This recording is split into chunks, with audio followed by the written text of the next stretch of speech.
بسم اللہ الرحمن الرحیم۔ السلام علیکم۔ یہ کاشانۂ بصیرت کا چینل ہے اور آپ جو کتاب سماعت فرما رہے ہیں اس کا نام ہے اسرار نماز کی تجلی، مصنف حجت الاسلام محسن قراتی، اور ترجمہ کیا ہے اس کا نثار احمد خان نے۔ Part number 10۔ شریعت کے خلاف کام کرنے والوں کے لیے اس نے توبہ کی سبیل نکالی ہے اور مرتے دم تک توبہ قبول کرتا ہے۔ توبہ کرنے والوں کو دوست رکھتا ہے، اپنے لیے رحمت کو لازم قرار دیتا ہے، سب کو امیدوار بنایا اور اپنی رحمت کا یقین دلایا۔ سورہ انعام آیت نمبر 54۔ اللہ کی رحمت سے مایوس نہ ہونا، وہ تمام گناہوں کا بخشنے والا ہے۔ سورہ زمر آیت نمبر 53۔ خدا کی رحمت کے مظاہر بے پایہ ہیں، یہاں تک کہ وہ بدی کو بھی خوبی میں بدل دیتا ہے، یہاں تک کہ سختیاں، بلائیں اور تلخیاں بھی ایسی رحمتیں ہیں جو انسان کو خواب و غفلت سے بیدار کرتی ہیں اور صحیح عمل کی دعوت دیتی ہیں۔ مشکلات کے تحمل میں بھی اولیاء خدا کے لیے رحمت ہیں، کیونکہ وہ تلخیوں کی جزا پاتے ہیں۔ مالک یوم الدین، روز جزا کا مالک ہے، یہ بھی خدا کی ایک صفت ہے جو کہ خدا کی حمد و ستائش کے بعد ذکر ہوتی ہے۔ انسان 3 حالتوں میں زیادہ شکر ادا کرتا ہے۔ نمبر 1، گزشتہ احسان کو یاد کر کے۔ نمبر 2، حال میں کسی کی محبت سے متاثر ہو کر۔ نمبر 3، آئندہ لطف و احسان کی امید کے پیش نظر۔ اس حساب سے بھی تمام تعریفیں خدا ہی سے مخصوص ہونی چاہیے، کیونکہ اس نے ماضی میں احتیاج کو پورا کیا اور حال میں بھی ہم اس کی نعمت سے مستفید ہو رہے ہیں، اور آئندہ قیامت میں بھی ہمیں اس کے لطف و کرم کا آسرا ہے۔ وہ مالک حقیقی، اعتباری، وقتی اور بے اہمیت کا مالک نہیں۔ انسان دنیا میں شرک ظاہری و شرک باطنی میں اسیر ہے، لیکن قیامت میں اس کو معلوم ہو جائے گا کہ کائنات و مافیہ کس کے قبضۂ قدرت میں ہے۔ وہی حاکم مطلق اور حقیقی فرمانبردار ہے۔ قیامت میں لوگوں سے پوچھا جائے گا۔ سورہ انفطار آیت نمبر 19۔ آج کس کی بادشاہت ہے؟ وہ جواب دیں گے خدائے واحد و قہار کی۔ سورہ مومنون آیت نمبر 16۔ جملہ مالک یوم الدین انسان کو قیامت میں حساب و کتاب کی یاد دلاتا ہے، تاکہ روز حساب سے پہلے انسان خود اپنا حساب کر لے۔ امام سجاد علیہ السلام جب نماز میں اس جملے پر پہنچتے تھے تو اس کی اتنی تکرار کرتے تھے کہ قریب تھا کہ آپ کے بدن سے روح پرواز کر جائے۔ نور الثقلین 16/1 حدیث نمبر 78۔ دین کے معنی جزا کے ہیں۔ خدا روز جزا کا مالک ہے۔ اس سورہ میں اس کے رحم کی طرف بھی اور اس کے عذاب و عدالت کی طرف بھی اشارہ ہوا ہے، تاکہ صحیح تربیت یعنی خوف اور رجا کے درمیان زندہ رہنے کا مفہوم واضح ہو جائے۔ ایاک نعبد و ایاک نستعین، ہم تیری ہی عبادت کرتے ہیں اور تجھ سے ہی مدد چاہتے ہیں۔ ابھی تک نماز گزار مبدا و معاد یعنی قیامت اور خدا کے اوصاف کے بارے میں اپنے عقائد کا ذکر کر رہا ہے، بس اس کا عقیدے کا نتیجہ خدا کی مخلصانہ عبادت اور اس سے مدد طلب کرنا ہے۔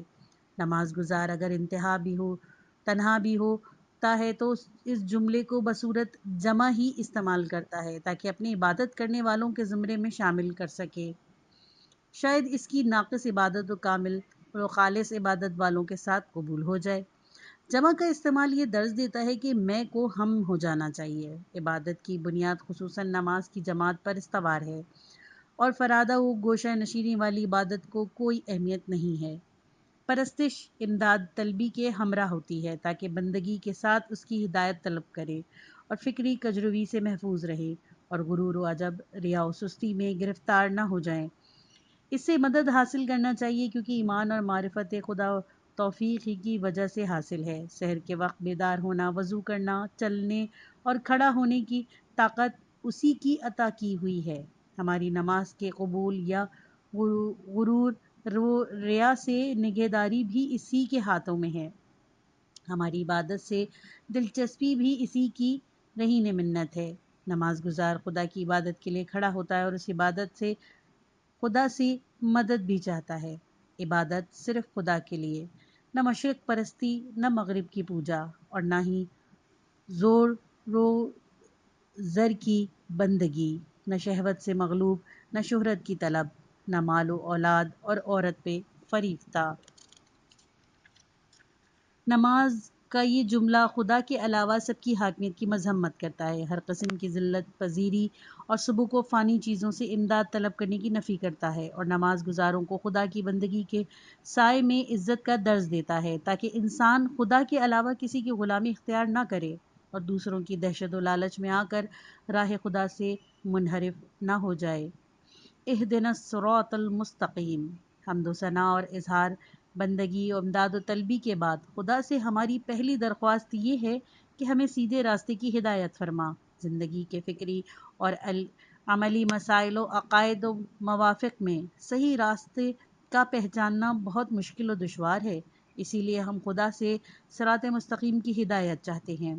صراط مستقیم، صراط مستقیم کی بات چل رہی ہے تو غیر مستقیم راستوں کو بھی بیان کرتا چلوں۔ اگر ان کج راستوں کی شناخت ہو جائے تو پھر سیدھے راستوں کو ہم بخوبی سمجھ لیں گے۔ ان ٹیڑھے راستوں کی فہرست یہ ہے۔ غیر مستقیم راستے: نمبر 1، اپنی خواہشوں کی پیروی کو جو غیظ و غضب، جوش طبیعت و شہوت کے وقت پیش آتی ہے۔ نمبر 2، دوسروں کی خواہشوں کی پیروی۔ نمبر 3، غیر اعتدال پسندی اور اپنی ہی بات کو پانی دینا۔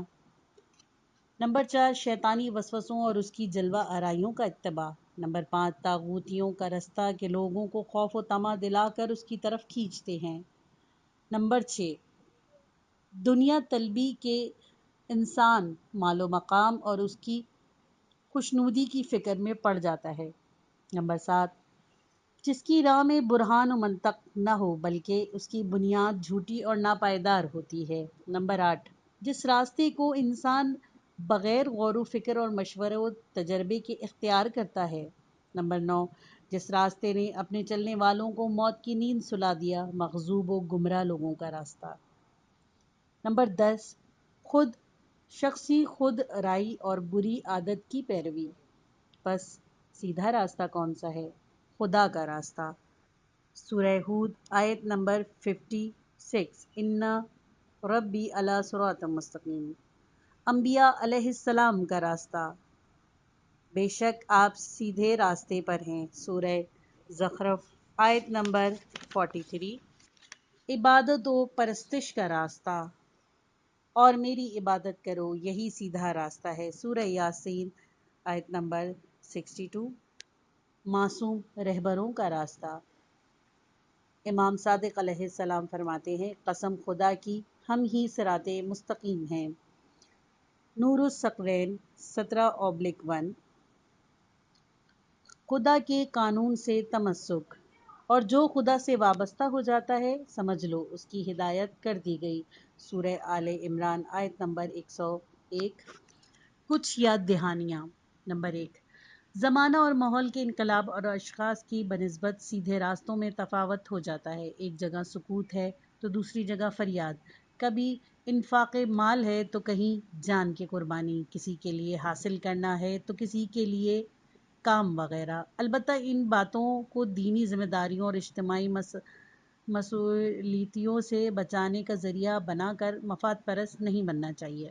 نمبر 2، جو لوگ صراط مستقیم پر ہیں اور مخصوص ماحول و امکانات میں زندگی بسر کر رہے ہیں، انہیں ان افراد پر تنقید نہیں کرنی چاہیے کہ جو خدا کی راہ میں دوسرے کام انجام دے رہے ہیں، کیونکہ خدا تک پہنچنے کے بہت سے راستے ہیں اور اس لحاظ سے لوگوں کے اعمال کے درجات و مراتب مختلف ہوتے ہیں، اور بسا اوقات ایسا ہوتا ہے کہ اگر ایک پرچم کے نیچے مختلف قسم کے گھوڑوں پر سوار لوگ صراط مستقیم کو طے کرتے ہیں۔ نمبر 3، اگر صراط مستقیم پر ہونا مہم ہے تو اس راہ پر ہمیشہ گامزن رہنا اس سے زیادہ مہم ہے، کیونکہ انسانوں سے لرزش و انحراف ہو جاتا ہے۔ حضرت علی علیہ السلام ایک حدیث منقول ہے کہ جو اس آیت کی تفسیر کے بارے میں ہے کہ آئندہ بھی ہماری زندگی کو صراط مستقیم پر برقرار رکھنا۔ تفسیر نمونہ منقول از تفسیر صافی۔ نمبر 4، بلند سے بلند یہاں تک کہ عصمت کے مرتبے پر فائز انسان بھی خداوند عالم سے صراط مستقیم کی ہدایت طلب کرتا ہے، کیونکہ اسے اس راہ کے مراتب و منازل ہیں اور علم و نور وغیرہ کی طرح قابل افزائش ہیں۔ قرآن ہدایت یافتہ لوگوں کی ہدایت میں افزائش کو اس طرح بیان کرتا ہے۔ سورہ مریم آیت نمبر 76۔ اور اللہ ہدایت یافتہ افراد کی ہدایت میں اضافہ کر دیتا ہے۔ مکارم الاخلاق کی پہلی دعا میں امام سجاد علیہ السلام بارگاہ خدا میں ایمان و یقین اور عالی ترین مقصد کی برآری کے لیے دعائیں کرتے ہیں۔ نمبر 5، صراط مستقیم کی تشخیص اور اس کی شناخت دشوار ہے۔ اس پر گامزن رہنا ایسا ہی ہے جیسے کہ باریک کو پھسلا دینے والے اور بال سے زیادہ باریک تلوار سے زیادہ تیز راستے پر چلنا۔ اکثر افراد یا تو اس کی تشخیص اور شناخت میں گمراہی سے دوچار ہو جاتے ہیں یا اس راستے سے منحرف ہو جاتے ہیں۔ ایک عقائد میں منحرف ہو جاتا ہے تو دوسرا عمل میں، کوئی جبر کا قائل ہوتا ہے تو کوئی تفویض کا، ایک معصوم رہبر کے سلسلے میں غلو کرتا ہے اور اسے خدا سے ملا دیتا ہے، جیسے حضرت عیسیٰ علیہ السلام کے بارے میں عیسائی کرتے ہیں، اور دوسرے کو مجنون و جادوگر قرار دیتا ہے۔ ایک ائمہ معصومین علیہ السلام کی زیارت کو شرک کہتا ہے، جیسے کہ وہابی۔ دوسرا درخت اور سیمنٹ وغیرہ سے بنی ہوئی تصویروں سے منت مراد کی ڈوری باندھتا ہے اور ان سے اپنی حاجت طلب کرتا ہے۔ ایک دنیا میں ڈوب جاتا ہے، دوسرا ربانیت اختیار کر لیتا ہے۔ ایک اتنا پیسہ بہاتا ہے کہ فقیر ہو جاتا ہے، دوسرا بخیل بن جاتا ہے۔ ایک اتنا غیرت مند ہے کہ اپنی بیوی کا نام تک نہیں لیتا، دوسرا اپنی بیوی کو بے پردہ سڑکوں پر گھماتا ہے۔ اسلام لوگوں کو صراط مستقیم اور سیدھے راستے کی طرف بلاتا ہے کہ جو معتدل راستہ ہے اور اس کے تمام امور معتدل ہیں۔ عبادت میں بھی اعتدال ہے۔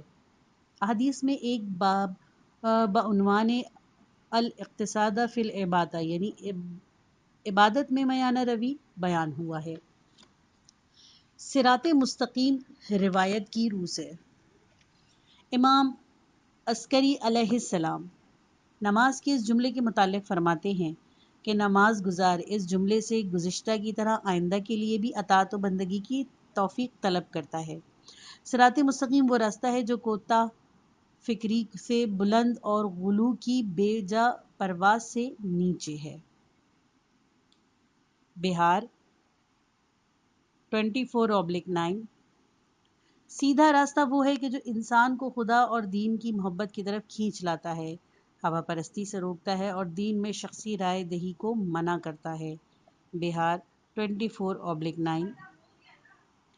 بہار الانوار میں 56 حدیثیں اس موضوع کی ہیں کہ ائمہ طاہر علیہ السلام اور اولیاء معصومین علیہ السلام اور ان کے حقیقی پیروکار صراط مستقیم ہیں۔ وہ مجسم راہ حق ہیں، ان کا قہر جنگ و صلح، ان کی محبت و عبادت، ان کا ہر عمل حکم خدا کے مطابق اور عین اصول ہے، اور اس دنیا میں ان کے اتباع کرنا بھی بہت مشکل اور اہم ذمہ داری ہے، بالکل ایسے ہی ہے جیسے آخرت میں جہنم کے اوپر پل صراط ہے کہ جو بال سے زیادہ باریک اور تلوار سے زیادہ تیز ہے۔ بہار 65/8۔ آخرت کی صراط بھی اس دنیا کی صراط کا مجسمہ ہے۔ جو اس دنیا میں صراط مستقیم پر تھا وہ اس صراط سے تیزی اور آسانی کے ساتھ گزر جائے گا، اور جو لوگ افراط و تفریق کرتے تھے ان کے لیے وہاں مشکل ہوگی۔ جو لوگ افراط و تفریق کی وجہ سے صراط مستقیم سے منحرف ہو جاتے تھے، حضرت علی علیہ السلام ان کی شناخت اس طرح بیان فرماتے ہیں۔ آرزوؤں کے پیچھے ایسے دوڑتے ہیں جیسے طمع رکھنے والا طمع میں، ایسے ہیں جیسے حریص جب کسی چیز سے مایوس ہو جاتے ہیں تو افسوس میں مرنے لگتے ہیں۔ غیظ و غضب کی حالت میں اپنے مد مقابل کے لیے طوفان بن جاتے ہیں۔ جو خوش ہوتے ہیں تو بدمستی کرتے ہیں۔ مالداری ان کو باغی بناتی ہے اور ناگواری انہیں محزون کر دیتی ہے۔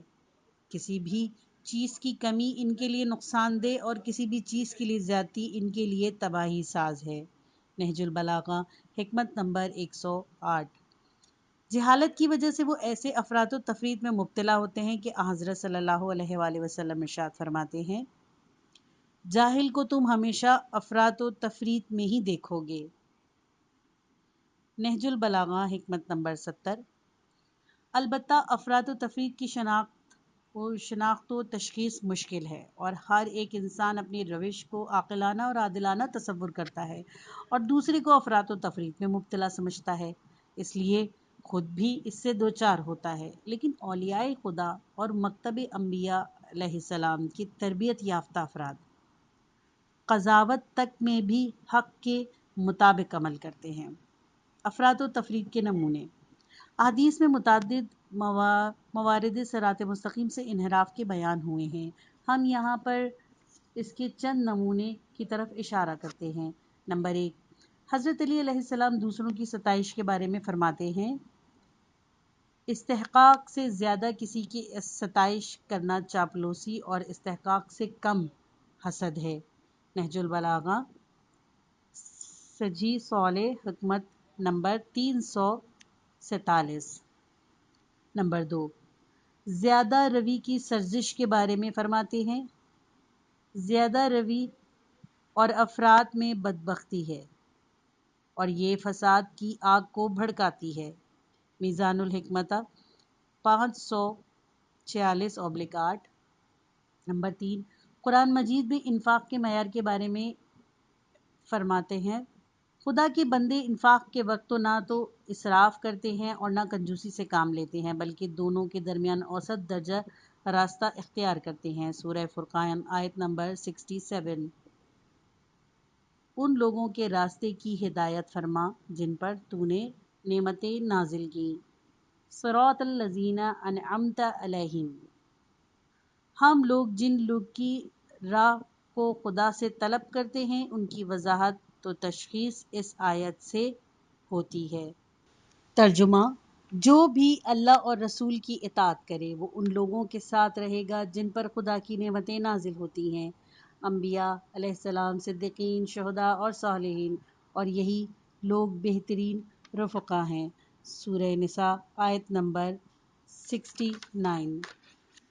رات دن میں متعدد بار ہم اس آیت کو پڑھتے ہیں اور خدا سے ہماری یہی درخواست ہوتی ہے کہ ہمیں ان 4 گروہوں میں قرار دے۔ ہم تفسیر نمونہ میں دیکھتے ہیں، ان 4 مراحل میں انبیاء علیہ السلام، صدیقین، شہداء اور صالحین سے شاید اس بات کی طرف اشارہ ہے کہ ایسے انسانی معاشرے کی تشکیل اور سلامتی و ترقی اور ایمان کے لیے پہلے رہبران حق اور انبیاء علیہ السلام میدان میں اترتے ہیں، اور ان کے بعد مبلغین و صدیقین اور وہ راست گو آتے ہیں کہ جن کے قول و عمل میں ہمانگی ہوتی ہے، تاکہ وہ اس طرح پیغمبر علیہ السلام کے مقصد کو پایہ تکمیل تک پہنچوائیں۔ اس فکری تعمیر کے بعد طبعی طور پر آلودہ عناصر اور دشمنان حق سر اٹھائیں گے۔ ایک گروہ ان کے مقابلے میں آئے گا، اس میں سے کچھ شہید بھی ہوں گے اور ان کے پاکیزہ خون سے توحید کے درخت کی آبیاری ہوگی۔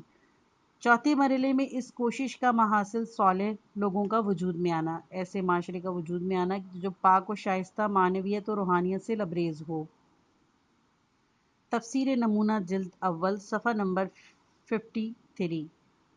اور جالب و جاذب تو یہ ہے کہ بحار الانوار کی متعدد روایت میں شہداء و صدیقین اور صالحین کا مصداق کامل ائمہ معصومین علیہ السلام کو ہی قرار دیا گیا ہے۔ بحار الانوار جلد نمبر 24 صفحہ نمبر 30 اور اس سے آگے۔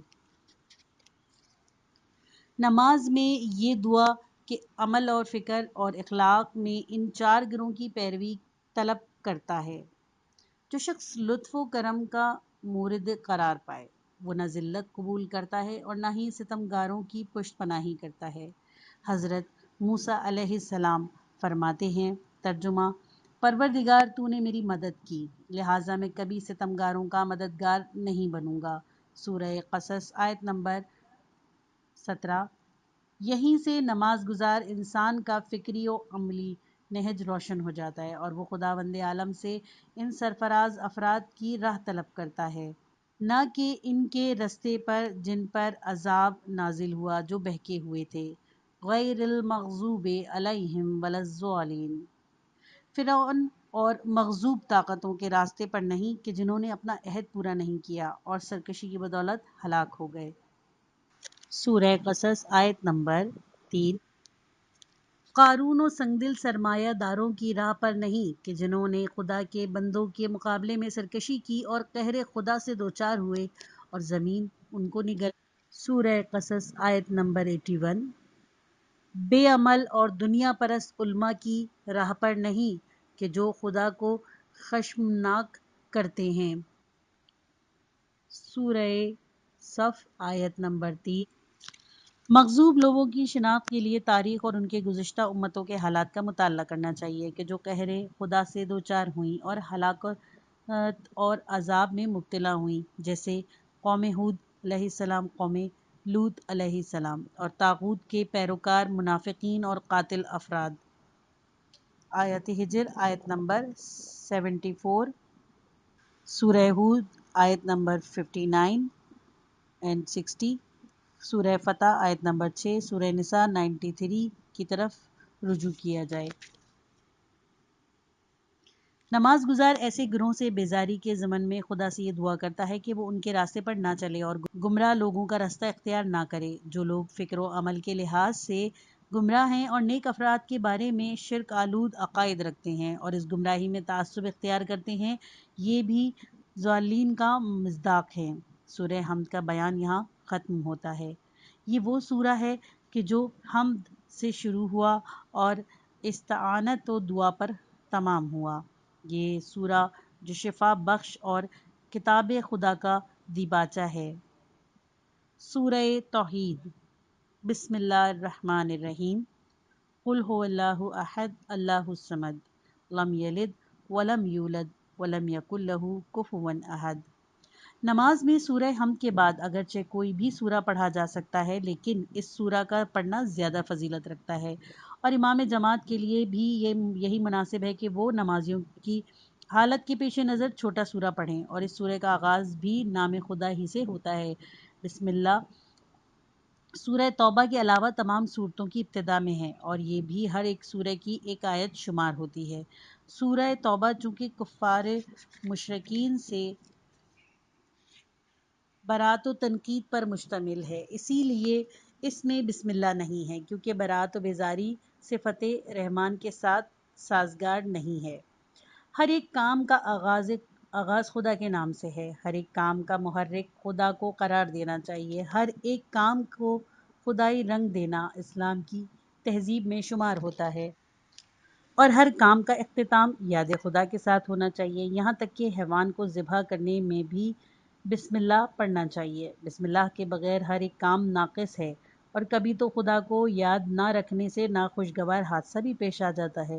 یہ حادثہ کسی کے ساتھ اس طرح بھی پیش آتا ہے کہ وہ بیٹھا ہی تھا کہ تخت کا پایا پھسل گیا اور تخت الٹ گیا، ان کا سر زخمی ہو گیا۔ حضرت علی علیہ السلام اس ناخوشگوار حادثے کی علت بیان فرماتے ہیں کہ تم نے بسم اللہ نہیں پڑھی تھی۔ پیام قرآن تفسیر مثنوی جلد نمبر 1۔ سورہ توحید میں خدا کی یکتائی اور اس کی واحدانیت کا بیان ہے۔ خداوند عالم ہر جہت سے یکتا و بے مثل ہے، اس کا وجود اور صفات لامحدود ہیں، اور وجود لامحدود ایک کے علاوہ دوسرا نہیں ہو سکتا۔ مثلاً اگر ایک گھر کی مساحت کے لحاظ سے لامحدود ہو تو زمین پر دوسرے گھر کی جگہ باقی نہیں رہے گی، اور اس گھر کے علاوہ کوئی اور گھر نہیں ہوگا۔ خداوند عالم تمام چیزوں میں یکتا ہے، مخلوق خدا پیدا کرنے میں یکتا ہے۔ اللہ ہر چیز پر قادر ہے۔ سورہ رعد آیت نمبر 16۔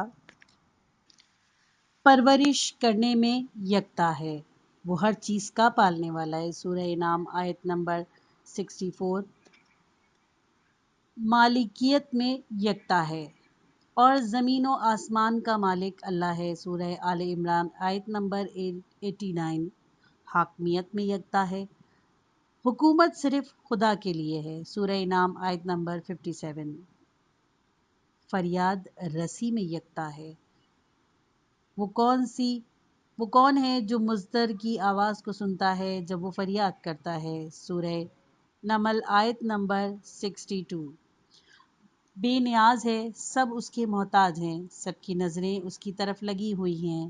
صمد ہے یعنی خوراک، نیند، تغیر و تبدیل، شریک، فساد، غفلت، خستگی، پیدا ہونا اور خوف وغیرہ سے بری ہے۔ بہار 223/3 حضرت علی علیہ السلام فرماتے ہیں سمد یعنی نہ جسم نہ مثال نہ صورت نہ اس کی کوئی شبیہ نہ زمان رکھتا ہے نہ مکان نہ اس کی کوئی شکل ہے نہ حد ہے نہ خالی ہے نہ پر ہے۔ بہار 223/3 لم یلد ولم یولد اس کی کوئی اولاد نہیں نہ وہ کسی کی اولاد ہے نہ وہ کسی سے مل کر بنا ہے نہ اس کی ذات سے کچھ لیا جا سکتا ہے۔ وہ میوے کی طرح نہیں ہے کہ درختوں سے جدا ہوتا ہے یا آنسو کے آنکھ سے ٹپکتے یا چنگاری کے پتھر سے نکلتی ہے۔